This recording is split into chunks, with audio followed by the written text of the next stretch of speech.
Drumma Boy's here. Ebro in the morning. Lord Styles, Rosenberg. Yes. Hey, yeah, boy. This interview I wanted to do because the gentleman sitting across from me, I feel, is responsible for how would I describe it? There was a period in time, I want to say it was like 06, 07, where the mixtape scene in the South started to move like an assembly line.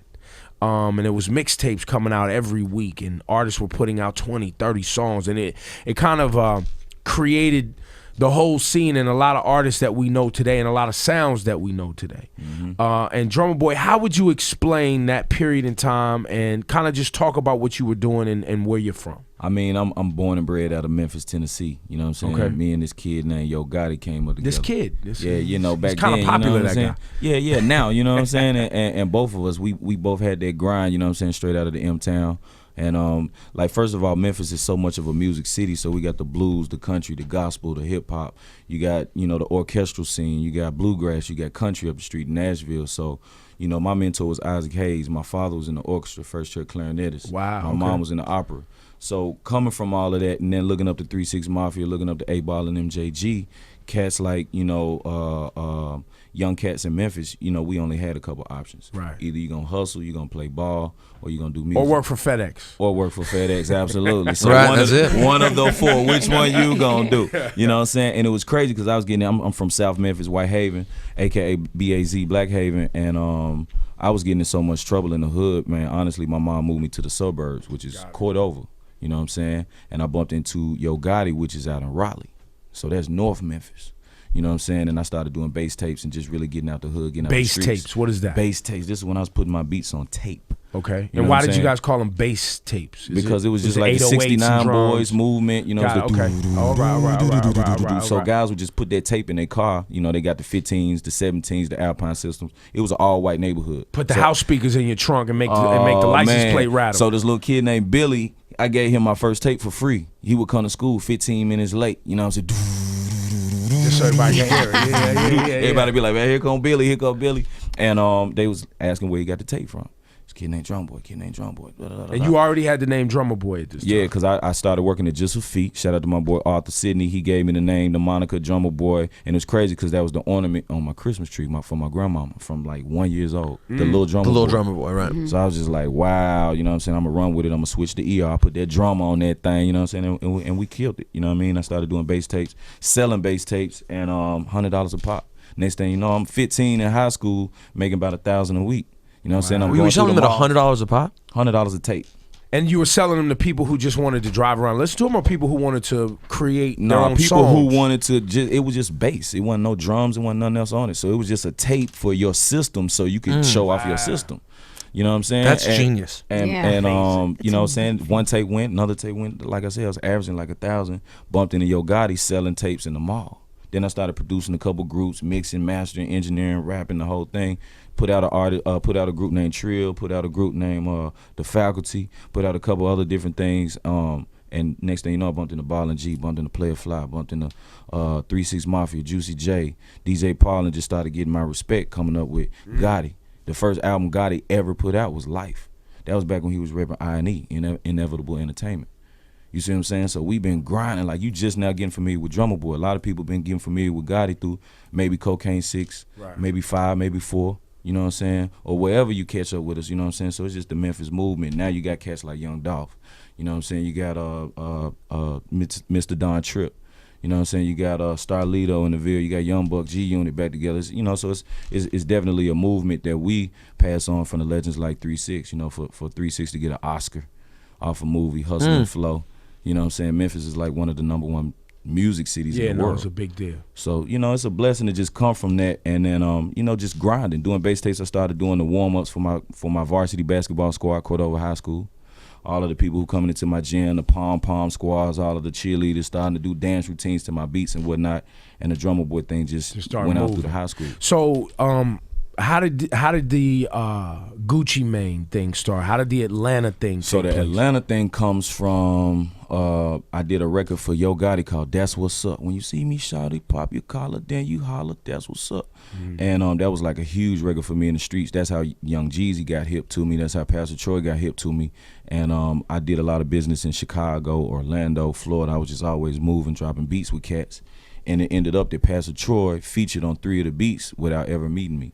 You know what I'm saying? Featured on some guys with Chicago, featured on some more artists out of Florida, featured on some guys out of Atlanta. So he's like, man, he got my number from one of the dudes I did business with, and he hit me up. Was like, man, if I rap on another Drumma Boy beat, man, and I ain't even met you, man, it's crazy, man. I need you to come down to Atlanta. I was like 17, and he was working on an album called DSGB through Universal.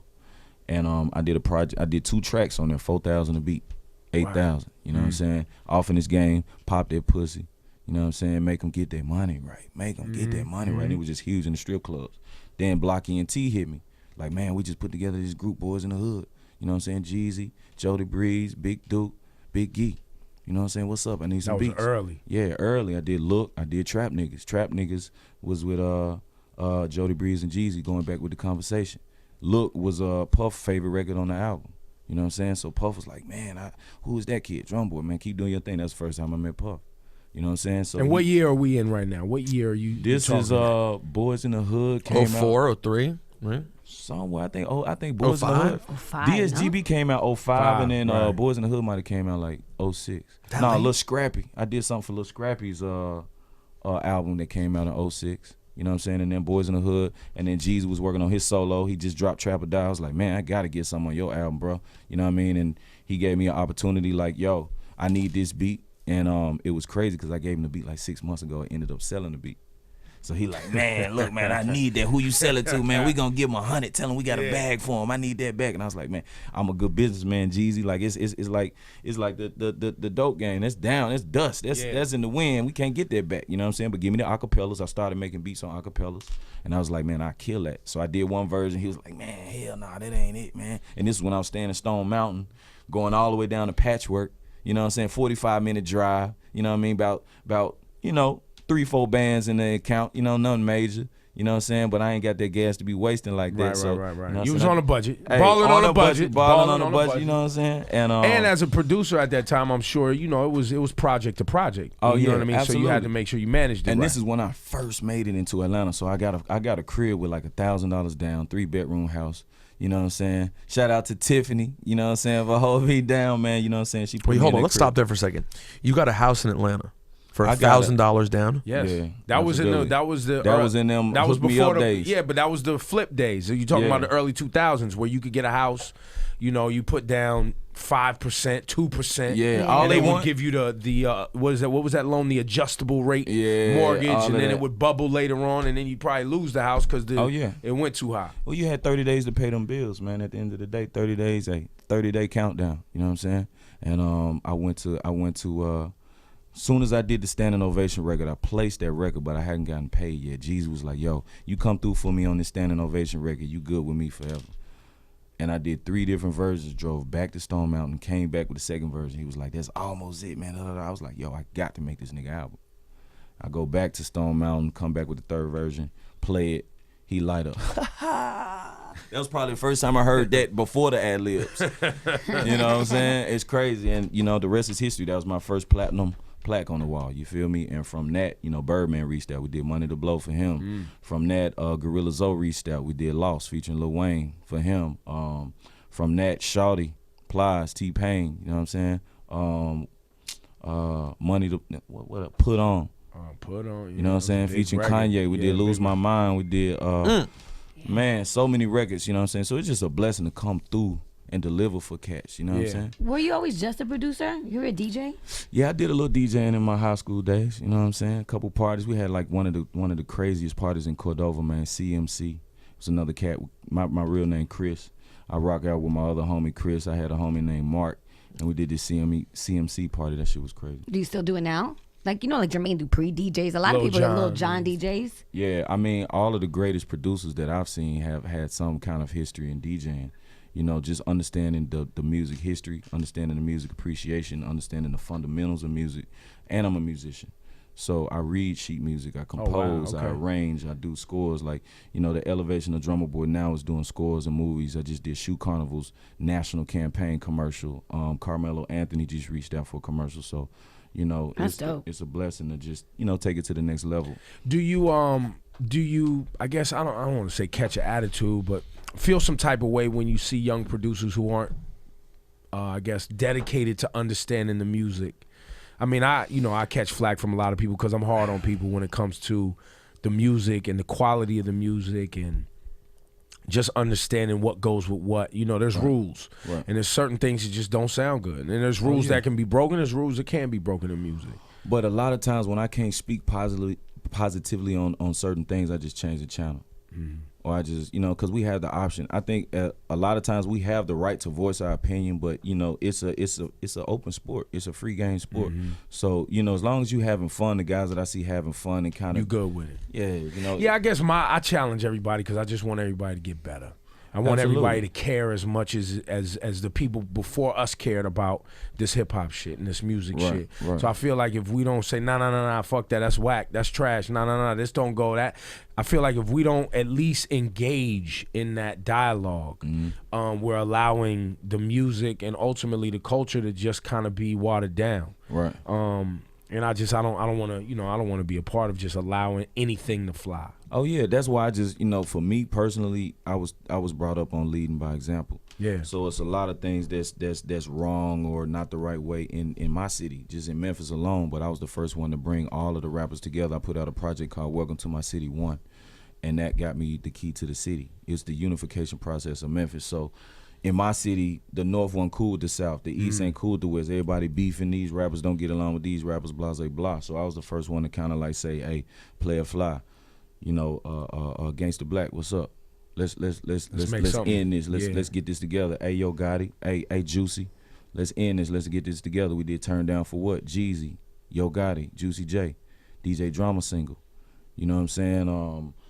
It's about bringing and merging these guys, Young Dolph, Don Tripp, Young Buck, just the whole state, like we unifying and just bringing all of the new up-and-coming artists and giving them a chance. Because when I was coming up, I met guys like Greg Street, I met guys like Devin Steele, even Felly Fell. Like everywhere I go, it was always love. First time I meet Funk, Yeah. You know what I'm saying? It's love, you know what I'm saying? So it's giving people opportunity. That's why I started my DJ crew. Shout out to Baby Chino, you know what I'm saying? Shout out to Lil Bankhead. Yo, we got some DJ Slip Low Max. Max. You know what I'm saying? Oh yeah, by the way, hey DJs, man. these are what you use to play records. You have to put these under the records, all right? feel me? So if I you understand still that. use vinyl, which we encourage some of you to at least know how to do, Absolutely. slip mats would help you out a lot. Absolutely. So now where does things go for you? Have things picked up, slowed down? I heard you speak on movies and scoring music and things like that, but where we at with the helping artists finish their project? Man, things is crazy right now. You know what I'm saying? It's definitely picked up, from beats.